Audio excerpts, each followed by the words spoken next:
In life, everybody around you is a teacher for you. If you're in a bad relationship right now, you are a student of how to have a better relationship. If you're in a bad situation with your boss, that is a teaching situation for you to learn how to get yourself a better boss. Who would have thought in all of the years of the Oprah show that Jim Carrey would be one of our greatest teachers?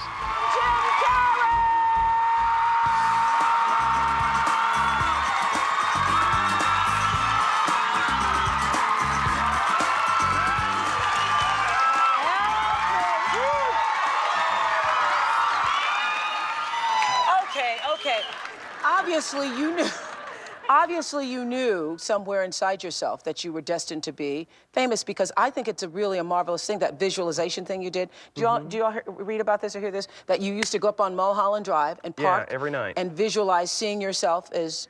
Yeah, I would visualize, This is when you were broke and poor. You know, right, having directors interested in me and people that I respected saying, you know, I like your work, or whatever that is, and I would visualize things coming to me that I wanted or whatever. This was in like 1987, 85? Yeah. And I had nothing at that time, so it was like, but it just made me feel better. It made me, at that time, all it really was for me was kind of making me feel better. I would drive home and think, well, I do have these things, and they're out there. I just don't have a hold of them yet, but they're out there. Okay, so you would get this from what, self-help books or whatever? Yeah, self-help section. Self-help section. They've renamed it the Jim Carrey wing.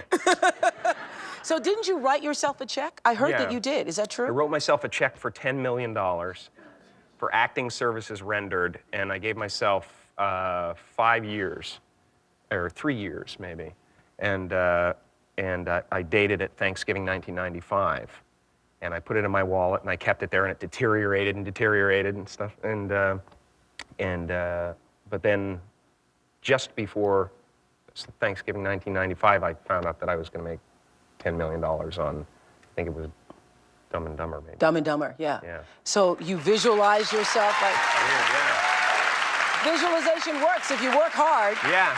Well, yeah, that's the thing. You can't just visualize and then, you know, go eat a sandwich. I love that. That was such a powerful moment for me, because I was not a person who did visualization or thought about my belief system in such a practical way.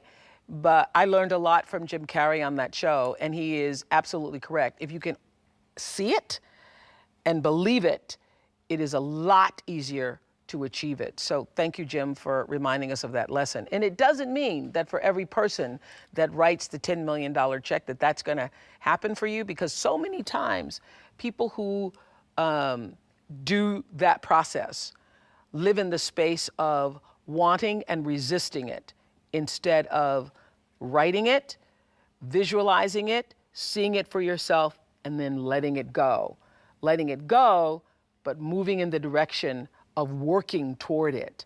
So nothing happens at first. It's over the process of the time and the effort and the energy that you put into a thing that the energy comes out.